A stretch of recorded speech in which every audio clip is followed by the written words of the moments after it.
So, dear students, in this class, we will be studying about conventions in British Constitution.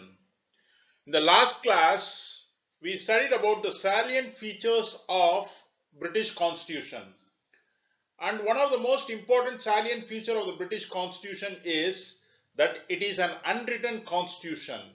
And when it is an unwritten constitution, it means that most part of the British Constitution is based on conventions. The major part of the British Constitution is based on conventions. So now in this class, we will be studying about conventions. அன்புக்கினிய மாணவர்களே, இந்த வகுப்புல நாம ஆங்கிலேய அரசியலமைப்புல வழக்காறுகளும் பாரம்பரியங்களும் என்ற தலைப்புல பேசுவோம். போன வகுப்புல நாம ஆங்கிலேய அரசியலமைப்புல இருக்கக்கூடிய முக்கிய கூறுகளை பற்றி படிச்சோம். அந்த முக்கிய கூறுகள்ல ஒரு மிக முக்கியமான கூறு என்ன அப்படின்னு சொன்னா, ஆங்கிலேய அரசியலமைப்பு ஆனது எழுதப்படாத அரசியலமைப்பு. அப்போ எழுதப்படாத அரசியலமைப்பு என்று சொல்கின்ற போது அந்த நாட்டில் எழுதப்பட்ட சட்டங்கள் குறைவாகவும் வழக்காறுகளும் பாரம்பரியங்களும் தொடர்ந்து அவர்கள் பின்பற்றி வரக்கூடிய நடவடிக்கைகளும், அதாவது அதுதான் வழக்காறுன்னு சொல்றோம். அவங்க காலங்காலமா பின்பற்றிட்டு வருவாங்க, ஆனா அது எழுதப்பட்டிருக்காது. அதுதான் வழக்காறுகள்னு சொல்றோம். இங்கிலீஷ்ல அதை கஸ்டம்னு சொல்றோம், ட்ரெடிஷன் சொல்றோம். சோ இந்த கஸ்டம் ட்ரெடிஷன் எழுதப்படாத, ஆனால் அவர்கள் காலம் காலமாக பின்பற்றி வரக்கூடிய அந்த வழக்காறுகள், பாரம்பரியங்கள், வழக்கு முறைகள், இதைத்தான் கன்வென்ஷன் சொல்லுவாங்க. இதுதான் ஆங்கிலேய அரசியலமைப்புடைய ஒரு மிக முக்கியமான பகுதியா இருக்கு. அந்த கன்வென்ஷனை பத்தி தான் நாம இந்த வகுப்புல படிக்க போறோம்.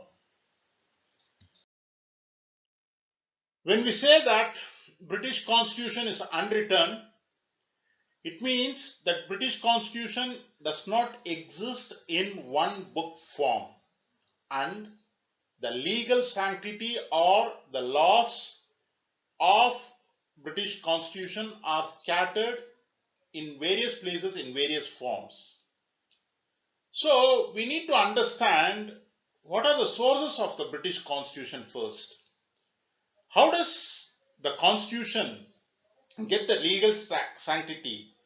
Where does the legal sanctity of the British Constitution emerge from? What are the basic laws in British Constitution? Where do these laws come from? So right now we have different sources of British Constitution.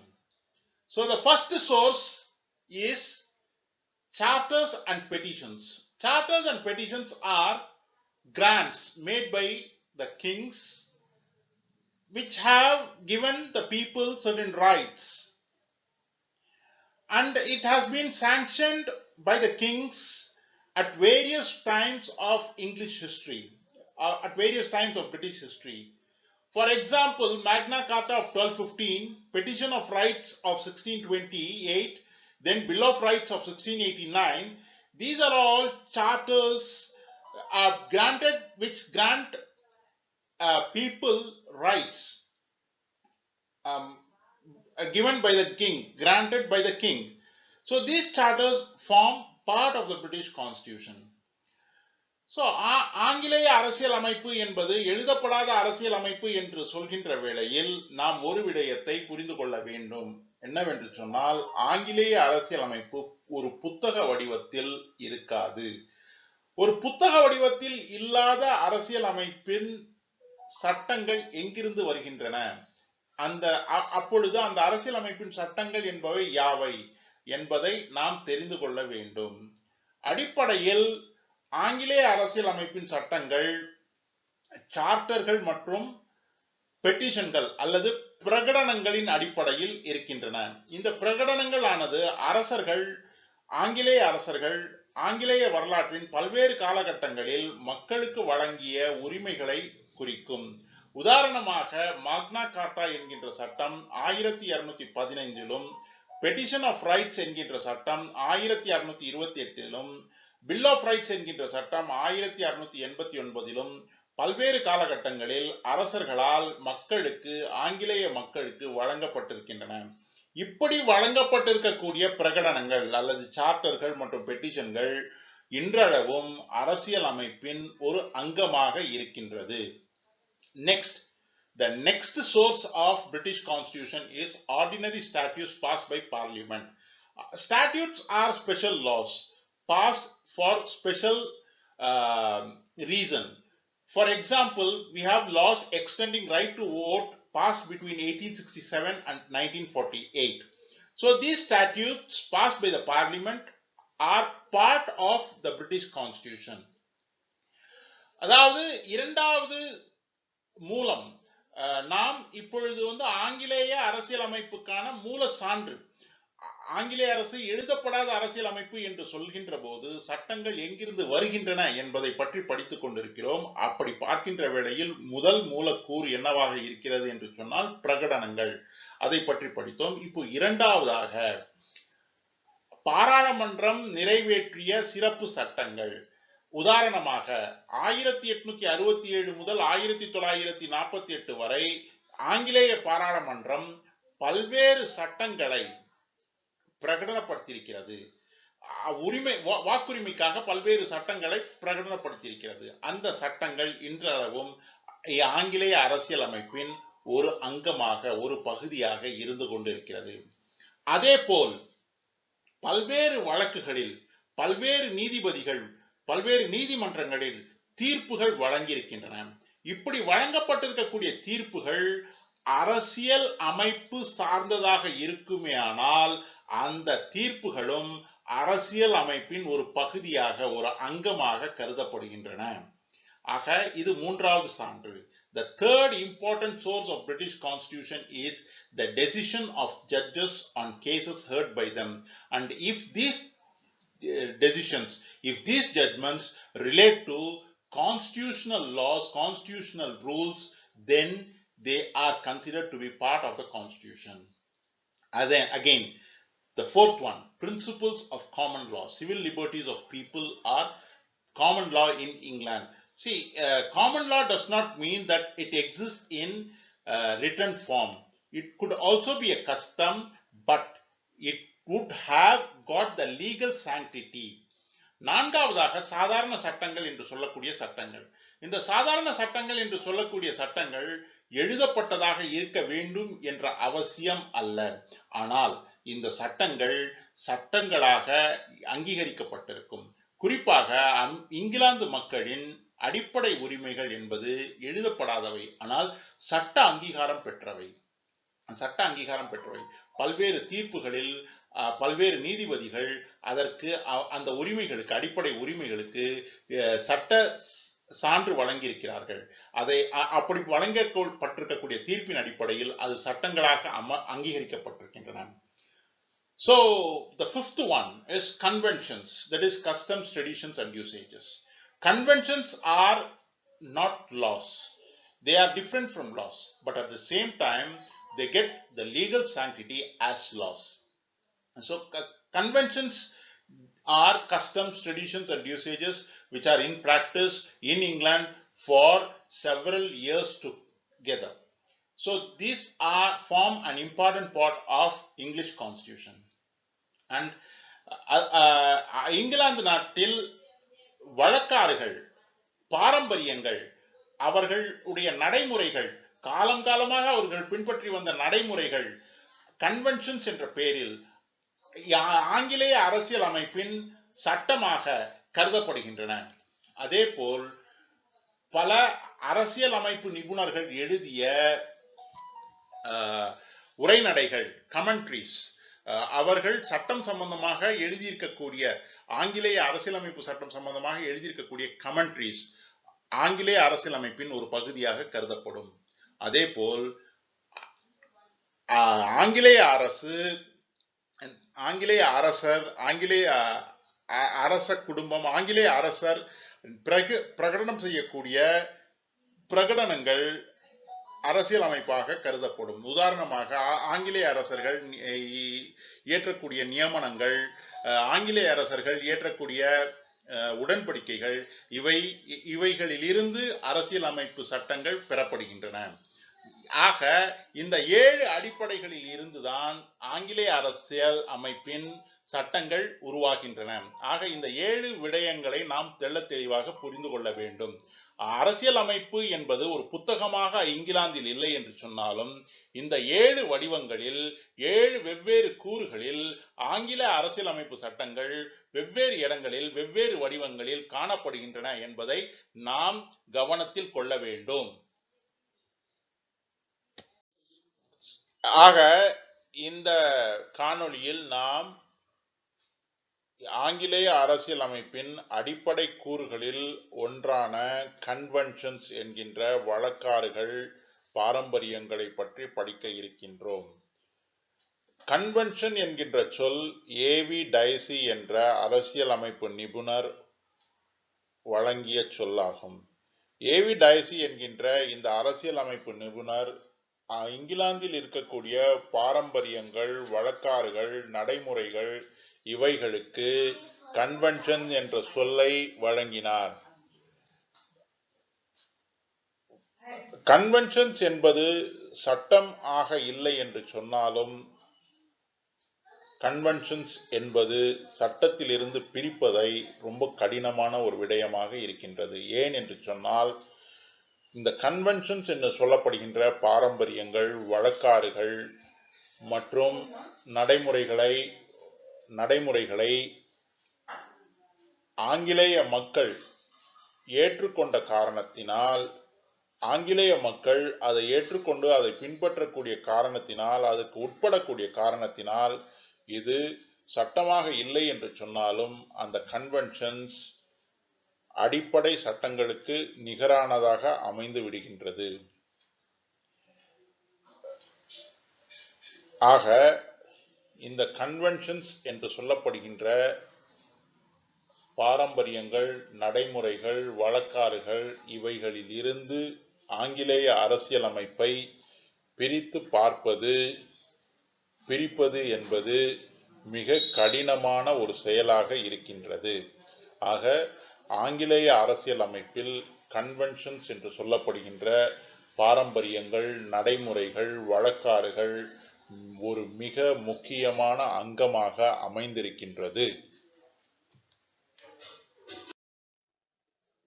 இந்த வழக்காறுகள், பாரம்பரியங்கள், நடைமுறைகளை பற்றி நாம் தெள்ளத் தெளிவாக புரிந்து கொள்ள வேண்டும் என்று சொன்னால் அதை சட்டங்களோடு ஒப்பிட்டு பார்த்து அதில் இருக்கக்கூடிய வேறுபாடுகளின் மூலமாக, சட்டங்களுக்கும் வழக்காறுகளுக்கும் இருக்கக்கூடிய வேறுபாடுகளின் மூலமாக இந்த கன்வென்ஷன்ஸ் என்று சொல்லப்படுகின்ற வழக்காறுகள், பாரம்பரியங்கள், நடைமுறைகளுக்கும் சட்டங்களுக்கும் இருக்கக்கூடிய வேறுபாடுகளின் மூலமாக நாம் கன்வென்ஷன்ஸை தெளிவாக புரிந்து கொள்ளலாம். ஆக முதல் வேறுபாடு, சட்டம் என்பது ஒரு சட்டப்பூர்வமான அங்கீகாரம், சட்டப்பூர்வ அங்கீகாரம் பெற்ற அவையினால் ஏற்படுத்தப்பட்ட ஒரு சட்டமாக இருக்கும். சட்டம் என்பது ஒரு விதி. அந்த விதி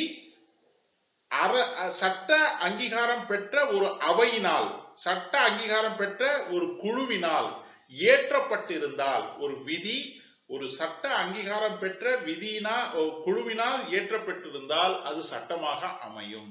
அப்படி ஏற்படுத்தப்படுகின்ற சட்டங்கள் அதிக புனிதத்தன்மை அல்லது அதிக சட்ட அங்கீகாரம் பெற்று விளங்கும். அவையே சட்டங்கள் ஆகும். ஆனால் பாரம்பரியங்கள் என்று சொல்லப்படுகின்ற வழக்காறுகள், நடைமுறைகள் அவை சட்டப்பூர்வமான அங்கீகாரம் பெற்றவைகள் கிடையாது. அவை ஒரு சட்ட அங்கீகாரம் பெற்ற அவையினால் ஏற்றப்பட்டிருக்காது. அவை காலம் காலமாக மக்கள் பின்பற்றி வரக்கூடிய நம்பிக்கைகள், மக்கள் பின்பற்றி வரக்கூடிய வழக்கங்கள் அடிப்படையில் துவங்கியதாக இருக்கும். அதன் சட்டப்பூர்வ அங்கீகாரம் அதன் பயன்பாட்டின் அடிப்படையில் இருக்கும். ஆக சட்டங்களுக்கும் வழக்காறுகளுக்கும் இடையே இருக்கக்கூடிய மிக முக்கியமான வேறுபாடு. முதலாவது வேறுபாடு, சட்டம் என்பது ஒரு குழுவினால், சட்ட அங்கீகாரம் பெற்ற ஒரு குழுவினால், ஒரு அமைப்பினால் ஏற்படுத்தப்பட்டு இருக்கும். ஆனால் பாரம்பரியம் என்பது மக்களால் காலங்காலமாக பின்பற்றி வரப்படுகின்ற ஒரு விதியாக இருக்கும். அதேபோல் சட்டம் என்பது தெள்ளத் தெளிவாக அழகான முறையில் எழுதி தொகுக்கப்பட்டிருக்கும் மற்றும் அது எந்த விதமான மாறுபாடும் இல்லாமல் அந்த எழுத்து வடிவத்தின் அடிப்படையில் என்னென்ன இருக்கின்றதோ அதை அப்படியே பின்பற்ற வேண்டிய அவசியமாக இருக்கும். ஆனால் பாரம்பரியம் அல்லது வழக்காறு என்பது எழுதி வைத்திருக்கப்படாது. அது எப்பொழுதும் எந்த வடிவத்திலும் நாம் பார்க்க முடியாது. அது வழக்கத்தின் அடிப்படையில், பழக்கத்தின் அடிப்படையில் மக்கள் பின்பற்றி வரக்கூடிய ஒரு நடவடிக்கையாக இருக்கும். அதை மாற்றுவது என்று சொன்னால் மக்களே ஒரு தேவையின் அடிப்படையில் தாங்களாகவே மாற்றிக்கொள்ள முடியும். அதிலிருந்து சற்று விலகுவது என்பது எளிதான ஒரு விஷயமாக இருக்கும். ஆக இது இரண்டாவது வேறுபாடு. முதல் வேறுபாடு எப்படி உருவாவது என்ற அடிப்படையில் இருக்கிறது. முதல் வேறுபாடு, சட்டம் என்பது ஒரு சட்டப்பூர்வ சட்ட அங்கீகாரம் பெற்ற ஒரு அவையின் மூலமாக வந்திருக்கும். ஆனால் பாரம்பரியம் அல்லது வழக்காறு என்பது வழக்கத்தின் அடிப்படையில் வந்திருக்கும். இரண்டாவது, எழுத்து வடிவத்தில் சட்டம் இருக்கும். ஆனால் எழுத்து வடிவத்தில் பாரம்பரியமோ வழக்காரோ இருக்காது. எழுத்து வடிவத்தில் இருப்பதால் அதை மீறுவது என்பது மிக கடினமான ஒரு விடயமாக இருக்கும். அதை அப்படியே நடைமுறைப்படுத்த வேண்டிய அவசியம் இருக்கும். ஆனால் வழக்காறில் அது எழுதப்படாத ஒரு விடயமாக இருப்பதால் அதை எப்பொழுது தேவைப்படுகிறதோ அப்பொழுது எளிதாக மாற்றிக்கொள்ளக்கூடிய ஒரு விடயமாக இருக்கும். சட்டம் என்பது நீதிமன்றங்களில் நீதிபதிகளால் நிலை பெற செய்யக்கூடிய ஒரு விடயமாக இருக்கும். ஆனால் வழக்காறுகள் நீதிமன்றங்களின்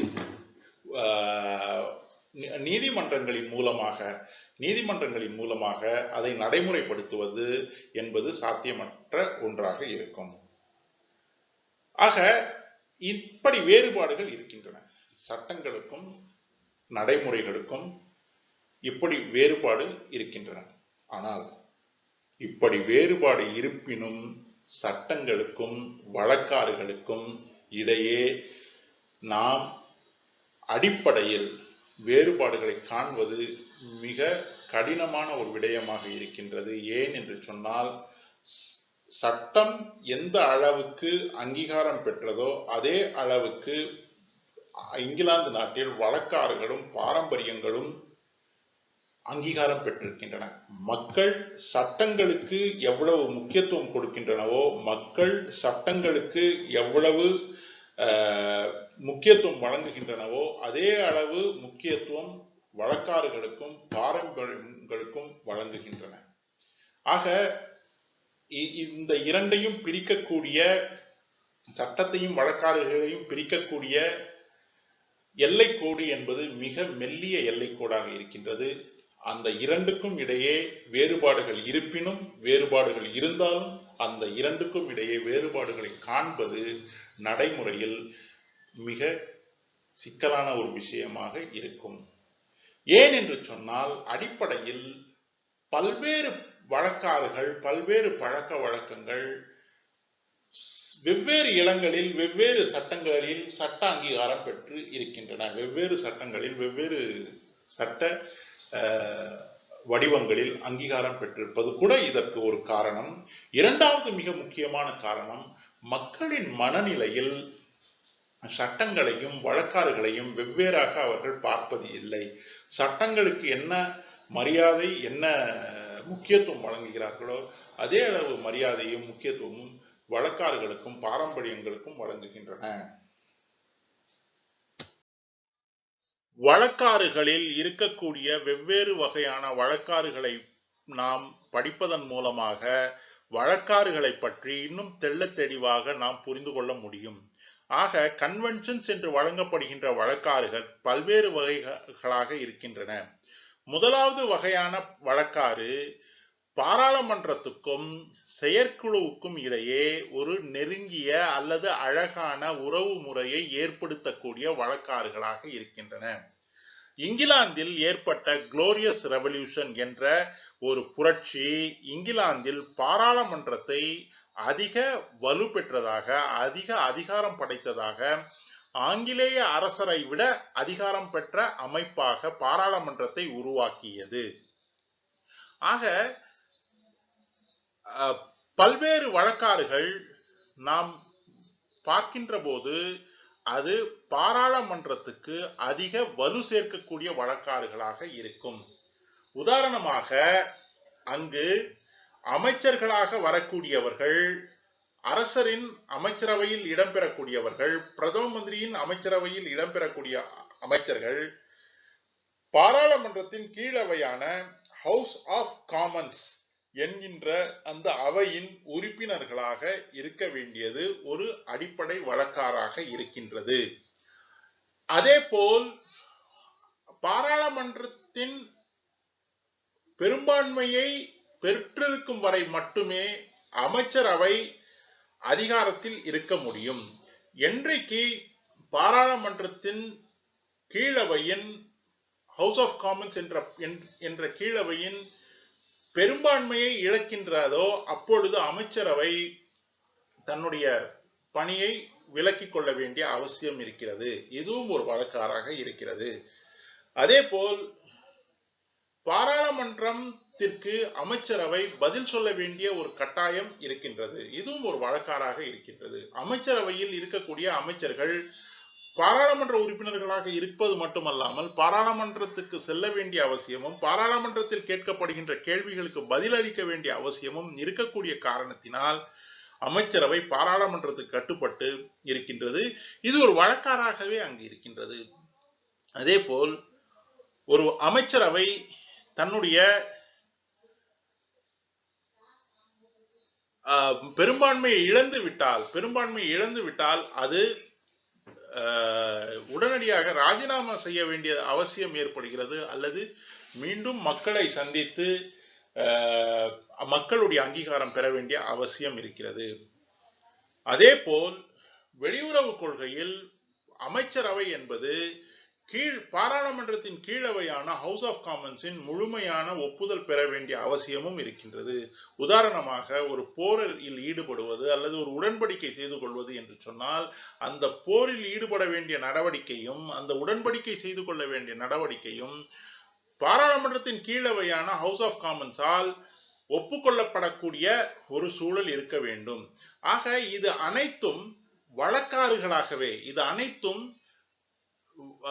நடைமுறைகளாகவே நீண்ட நாட்களாக எந்த சட்ட அங்கீகாரமும் இல்லாமல் அல்லது சட்டத்தின்படி எழுதி வைத்து பின்பற்றப்படாமல் இது காலம் காலமாக அந்த பாராளுமன்றம் பெற்றிருக்கக்கூடிய உரிமைகளாக அங்கு இருக்கின்றன. இப்படிப்பட்ட வழக்காறுகளின் காரணமாக பாராளுமன்றத்துக்கும் செயற்குழுவுக்கும் இடையே, பாராளுமன்றத்துக்கும் அமைச்சரவைக்கும் இடையே ஒரு நெருங்கிய உறவு முறை நிலவி வருகிறது. அதே போல் சட்டமன்ற நடவடிக்கைகளை, அதாவது பாராளுமன்ற நடவடிக்கைகளை நிலை பெற செய்யக்கூடிய அல்லது பாராளுமன்ற நடவடிக்கைகளை மேம்படுத்தக்கூடிய வழக்காறுகள் பல இருக்கின்றன. உதாரணமாக ஆங்கிலேய பாராளுமன்றம் என்பது வருடத்திற்கு ஒரு முறை கண்டிப்பாக கூட வேண்டும் என்பது ஒரு வழக்காறாக அங்கே இருக்கின்றது. இது எந்த இடத்திலும் எழுதி வைக்கப்படவில்லை. ஆனால் காலம் காலமாக பாராளுமன்றம் வருடந்தோறும் கண்டிப்பாக குறைந்தபட்சம் ஒரு முறை கூடியிருக்கிறது. இந்த வழக்கை இன்று வரை அவர்கள் பின்பற்றி வருகிறார்கள். அதே போல் பாராளுமன்றம் என்பது 2 அவைகள் கொண்டதாக இருக்கும் என்று எங்கேயும் எழுதி வைக்கப்படவில்லை. ஆனால் கோலத்தின் காரணமாக, வரலாற்றின் தேவையின் காரணமாக கடந்த காலங்களில் 2 அவைகள் உருவாகின. அந்த 2 அவைகள் தொடர்ந்து ஒரு வழக்கமாகவே இருந்து வருகின்றன. அது எங்கும் சட்டமாக எழுதி வைக்கப்படவில்லை. ஆனால் அவை தொடர்ந்து 2 அவைகளாக இயங்கி வருகின்றன. அதே போல் ஒவ்வொரு சட்ட மசோதாவும் சட்ட வடிவம் பெறுவதற்கு முன்னால், சட்ட வடிவம் பெறுவதற்கான வாக்கெடுப்புக்கு முன்னால் 3 முறை வாசிக்கப்பட வேண்டும் என்பது ஒரு வழக்காறாக இருக்கிறது. ஒவ்வொரு சட்ட மசோதாவும் பாராளுமன்றத்தின் அவைகளில் 3 முறை கண்டிப்பாக வாசிக்கப்பட வேண்டும் என்ற ஒரு வழக்காறு காலங்காலமாக பின்பற்றப்பட்டு வருகின்றது. ஆக சில வழக்காறுகள் சட்டமன்ற நடவடிக்கைகளை சம்பந்தமாக இருக்கின்றன. அதேபோல் அரசாங்கத்துக்கும் பாராளுமன்றத்துக்கும் மற்றும் மக்களுக்கிடையே ஒரு அழகான நெறிமுறையை, அழகான உறவு முறையை வகுக்கக்கூடிய வழக்காறுகளும் இருக்கின்றன. உதாரணத்திற்கு மேண்டேட் கன்வென்ஷன் என்று ஒரு வழக்காறு உண்டு. அந்த வழக்காறு என்பது என்ன சொல்கிறது என்று சொன்னால், அரசாங்கம், அமைச்சரவை எந்த காரணத்தினாலும் மக்களின் பெரும்பான்மையை பெற்றுவிடாமல் சில சர்ச்சைக்குரிய சட்டங்களை இயற்றக்கூடாது. அதாவது ஒரு அரசாங்கம் சர்ச்சைக்குரிய சட்டங்களை ஏற்றுகின்றது என்று சொன்னால் அந்த அரசாங்கம் முழுமையான மக்கள் செல்வாக்கு பெற்ற, மக்கள் அதிகாரம் பெற்ற அரசாங்கமாக இருக்க வேண்டும். வழக்காறுகள் சம்பந்தமாக நமக்கு ஏற்படக்கூடிய முதல் கேள்வி, வழக்காறுகள் என்பது எப்படி சட்டப்பூர்வமானதாக ஆகின்றது? எப்படி வழக்காறுகளுக்கும் சட்டங்களுக்கும் சமமான அந்தஸ்து கிடைக்கின்றது? வழக்காறுகள் என்பது எப்படி மக்கள் சட்டங்களுக்கு இணையான ஒரு மதிப்பை அளிக்கிறார்கள்? இது மிக முக்கியமான கேள்வி. ஏன் இங்கிலாந்தில் வழக்காறுகள் எப்படி அரசியலமைப்பு சட்டங்களுக்கு இணையான சட்டங்களாக அமைந்து விடுகின்றன என்பது மிக முக்கியமான கேள்வி. இந்த கேள்விக்கு டைசி என்கின்ற அரசியலமைப்பு நிபுணர் சொல்கிறார், எல்லா வழக்காறுகளும் ஏதேனும் ஒரு இடத்தில் சட்டப்பூர்வ அங்கீகாரம் பெற்றிருக்கின்றன.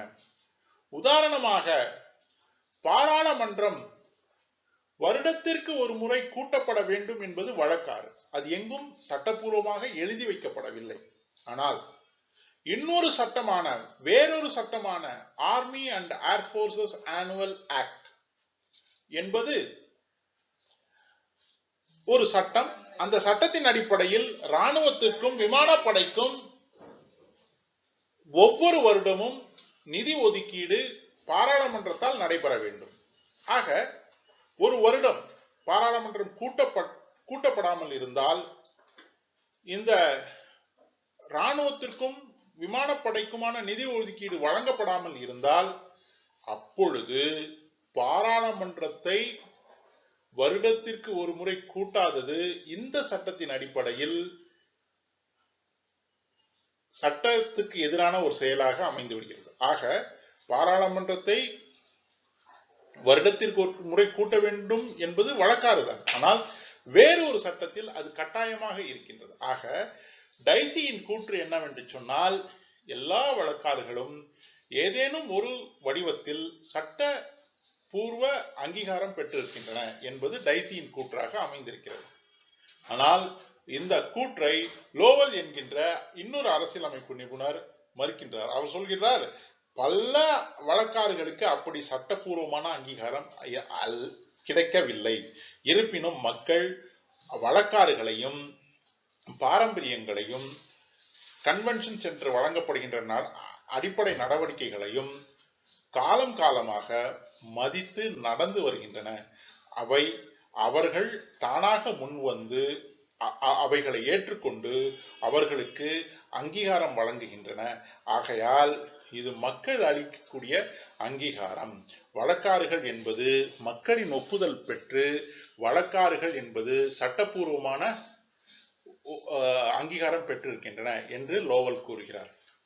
மேலும் ஒரு சட்டம், ஒரு வழக்காறு ஏதேனும் காரணத்தினால் மீறப்பட்டால் அந்த வழக்காறு உடனடியாக சட்டம் இயற்றக்கூடிய ஒரு முறையும் இருக்கின்றது. உதாரணமாக லாய்ட் ஜார்ஜ் என்ற பிரதம அமைச்சர் தன்னுடைய நிதிநிலை அறிக்கையை சமர்ப்பித்த போது அடிப்படை வழக்காறு என்னவாக இருந்தது என்று சொன்னால், பிரபுக்கள் அவை நிதிநிலை அறிக்கையில் தலையிடாது. ஆனால் அந்த காலகட்டத்தில் பிரபுக்கள் அவை, இங்கிலாந்து பாராளுமன்றத்தின் மேலவையான பிரபுக்களின் அவை லாயட் ஜார்ஜ் வழங்கிய நிதிநிலை அறிக்கையை மறுத்தது. அப்படி மறுக்கக்கூடிய அங்கீகாரம், அப்படி மறுக்கக்கூடிய உரிமை பிரபுக்கள் அவைக்கு ஒரு வழக்காரின் அடிப்படையில் கிடையாது. உடனடியாக அந்த ஆண்டு தவிர்க்க முடியாமல் பிரபுக்கள் அவை அப்படி செய்த காரணத்தினால் உடனடியாக பாராளுமன்றம் அதை ஒரு சட்டமாக இயற்றி இனி வரக்கூடிய காலகட்டங்களில் பிரபுக்களின் அவை நிதிநிலை அறிக்கைகளில் தலையிடாது என்று ஒரு சட்டத்தை இயற்றினார்கள். ஆக ஒரு வழக்காறு மக்கள் மதிக்கக்கூடிய ஒரு விடயமாக இருக்கிறது. ஆனால் ஏதேனும் காரணத்தினால் அந்த வழக்காறு மீறப்பட்டிருந்தால், அப்படி மீறப்படுவது அந்த மரபு அவர்களுடைய பாரம்பரியத்துக்கு, அவர்களுடைய நடவடிக்கைகளுக்கு பெரும் கூறு விளைவிக்கும் என்று சொன்னால், உடனடியாக அந்த சட்டத்தை, அந்த வழக்காரை சட்ட ரீதியாக சட்டப்பூர்வமான ஒரு சட்டமாக ஏற்றி விடுகின்றார்கள் என்ற அடிப்படையில் வழக்காறுகளுக்கு சட்ட அங்கீகாரம் கிடைத்து விடுகின்றது. ஆக சட்டங்கள், நாம் தெரிந்து கொள்ள வேண்டியது என்னவென்று சொன்னால், வழக்காறுகளும் சட்டங்களுக்கு இணையான அங்கீகாரம் பெற்ற அரசியலமைப்பு சட்ட அங்கீகாரம் பெற்ற சட்டங்களாக விளங்குகின்றன இங்கிலாந்து அரசியலமைப்பில். ஆக இந்த காணொளியின் மூலமாக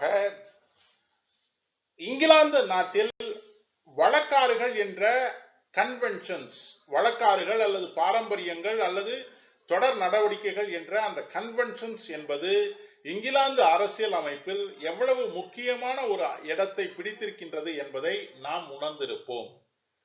ஆக இது உங்களுக்கு பயனுள்ளதாக இருந்திருக்கும் என்ற நம்பிக்கையோடு விடைபெறுகிறேன். நன்றி.